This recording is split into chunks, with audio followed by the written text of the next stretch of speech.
समस्त आशायी प्रार्थी मान को अनुरोध करी सेप्टेम्बर 22 तारिख दिन आसिक आईजी पार्क रे एकत्रित हूँ से आम गोटे बड़ शोभा यात्रा करवा आउ पूरापूरी विधानसभा पाखे पहुँचवा आमर भयस आम राइज करवा आ समस्त मंत्री मान पाखे पहुँचब मुख्यमंत्री पाखे पहुँचब आमर केस जल्दी सल्व है आम एग्जाम देवा आउ चाकरी पाइबा नहले ये आम अपेक्षा कर डेट बट डेट बेला घुंची घुंची चलतु एति कही रोचे। जय जगन्नाथ। सेप्टेम्बर मास 18 तारिख रु 25 तारिख पर्यंत ओडिशार विधानसभा रे गोटे अधिवेशन हेबो।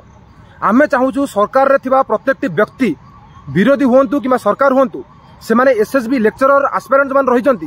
तांकर जो कथा रहिची जो वॉइस रहिची सेटा को सुनंतु एवं विधानसभा रे पकांतु और से केसटी जल्दी जल्दी समाधान हो जाऊ। किंतु प्रश्न उठुची से केसटी जल्दी केमिति समाधान हबो। आमे गोटे डेट रखिचु जो पिला माने लीड करूचंती से पिला माने डेट रखिचंती सेप्टेम्बर मास 22 तारिख सोमवार दिन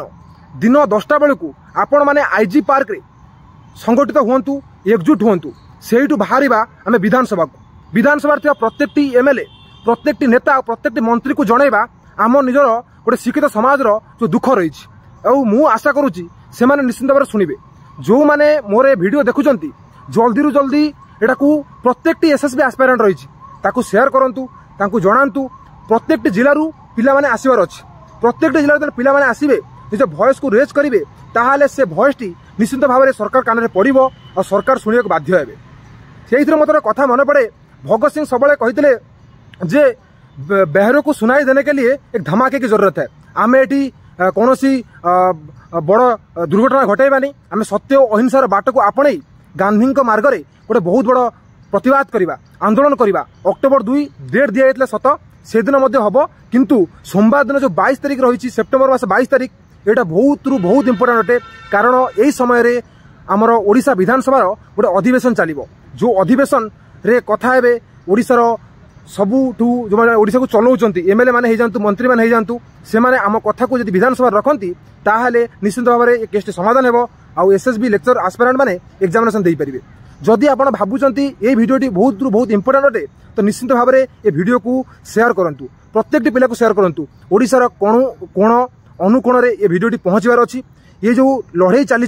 जो माने लीडिंग करूछंती तांकर एथिरे व्यक्तिगत स्वार्थ किछि भी नाही एटा हला सामूहिक स्वार्थ। काली एग्जाम हेले एठी हजार हजार संख्या आपण माने आसीबे एग्जाम देबे चाकरी जो पिला माने लढुछन तांकर हेई पारे न हेई पारे किछि गारंटी नाही किंतु सेमान जो लड़ाई लढुछंती समाज रो भलो पई सेमान जो लड़ाई लढुछंती सेमाने शिक्षार विकास पई सेमान जो लड़ाई लढुछंती जो परिश्रम करी 2 वर्ष हेलानी दुखरे जर्जरित होतबा प्रत्येकटी व्यक्ति पई प्रत्येकटी पिला पई से पिला हेले आपण हुए तो घरे आज बसी थाई पारंती किंतु ये वीडियो को अत्यधिक मात्रा शेयर करंतु प्रत्येकटी एसएसबी एस्पिरेंट पाखरे ये वीडियोटी पहुंचू तांको गोटे आशा दऊ जे ये केसटी समाधान हो पारिबो बोली। किंतु मु आपण मानकू गोटे कथा आश्वासन देबी ये केसटी निश्चित भाव समाधान हेबो जदि आपण माने सहयोग करिवे कारण सुप्रीम कोर्ट रो ऑर्डर अनुसार आमर जो रहितला नोटिस टी थरे जदि रिक्रुटमेंट प्रोसेस स्टार्ट हो जाए से रिक्रुटमेंट प्रोसेस को केही अटकई पारिबे नाही। निश्चित भाव आपण माने एग्जामिनेशन देबे एटा मु आपनको आश्वासन दउची आ निश्चित भाव एई जो वीडियोटी रहिची अत्यधिक मात्रा शेयर करंतु कारण आपण हुए तो न आसी पारंती आपणकर से जो छोट आंगुठी रही स्क्रीन टच मोबाइल रही जो आप देखुंत से आप शेयर करें प्रत्येकटी पिला पाखे पहुंची पार। धन्यवाद। रोची सेप्टेम्बर 22 तारिख आसिक पहुंचतु।